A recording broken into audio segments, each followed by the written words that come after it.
సంబంధించి లోకేష్ గారు ఆధారాలు ఇస్తే జ్యుడిషియల్ ఎంక్వైరీ చేస్తా ఉన్నారు సార్. మీరు ఆధారాలు ఇస్తామని కూడా అన్నారు. ఎప్పుడు ఇస్తున్నారు సార్? ఆ రోజున ఇచ్చారు కదా. దీనికి సంబంధించి మొన్నటి రోజున గవర్నర్ గారి ప్రసంగం మీద ధన్యవాదాలు తెలిపే కార్యక్రమంలో భాగంగా అనేక అంశాల గురించి మేము మాట్లాడుతూ ఉన్నాం. అందులో భాగంగా నేను మాట్లాడుతున్నది బలవంతంగా అంటే వీసీలను ఒక 6 మందిని మేము నామినేట్ చేసినామని చెప్పి రాశారు. అది రెగ్యులర్ ప్రాసెస్. కానీ టోటల్గా 19 మంది వైస్ ఛాన్సలర్స్ మన రాష్ట్రంలో ఉంటే దేశంలో ఎక్కడా లేని విధంగా ఒక్క ఆంధ్ర రాష్ట్రంలోనే, అది కూడా ఈసారి మాత్రమే ఈ గవర్నమెంట్ రాగానే 17 మంది వైస్ ఛాన్సలర్ దగ్గర బలవంతంగా రాజీనామాలు చేయించినారని నేను మాట్లాడడం జరిగింది. దానికి లోకేష్ గారు ఏం చెప్పారు, నేను ఛాలెంజ్ చేస్తా ఉన్నాను, మీ దగ్గర ఆధారాలు కనుక్కుంటే నేను ఎంక్వైరీ వేస్తాను అన్నాడు. ఎస్, మేము ఆధారాలు ఇస్తామని చెప్పి ఆ రోజు మాట్లాడుతూ ఉంటే కనీసం మాకు మైక్ ఇవ్వకుండా, మాతో కనీసం మాట్లాడనివ్వకుండా అర్ధాంతరంగా సభను క్లోజ్ చేయించడం కూడా జరిగింది. అదేవిధంగా ప్రెస్ మీట్ కూడా నిన్న పెట్టడం జరిగింది.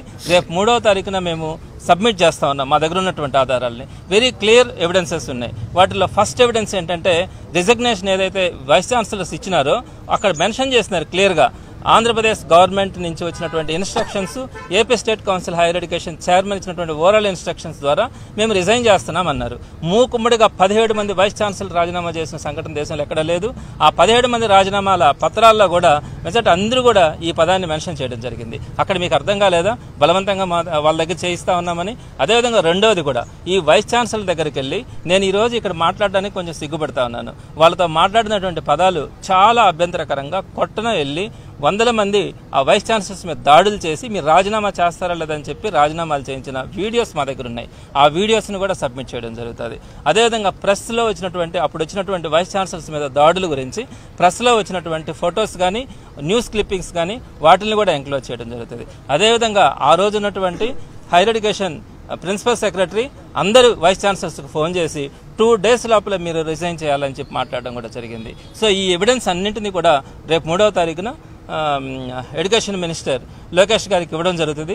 తప్పకుండా మేము డిమాండ్ చేయడం కూడా జరుగుతుంది. జ్యుడిషియల్ ఎంక్వైరీ వేయాలా, ఇక్కడ ఈ విధంగా తప్పు జరగకుండా ఇంకొకసారి ఎక్కడా కూడా, అంటే హైయర్ ఎడ్యుకేషన్ ఎక్కడైతే బాగుంటుందో ఆ సొసైటీకి కానీ, ఆ రాష్ట్రం, ఆ దేశానికి కూడా ప్రపంచంలో మంచి గుర్తింపు వచ్చే అవకాశం ఉంటుంది. అటువంటి సిస్టమ్నే పాడు చేసే పరిస్థితి ఉండకూడదు.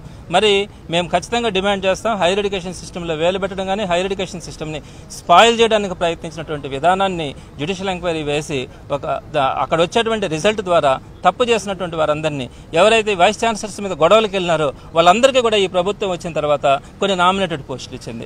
వాటిని కూడా మేము ప్రూఫ్ చేయడానికి సిద్ధంగా ఉన్నాం. సో వీటన్నింటి మీద ఎంక్వైరీ వేయించి తప్పు చేసిన వారందరికీ కూడా శిక్ష పడేలాగా, భవిష్యత్తులో ఎడ్యుకేషన్ సిస్టంలో ఇంకొకరు వేలు పెట్టకుండా ఉండేలాగా మేము విచారణ కూడా కోరడం జరుగుతుంది. Please subscribe .news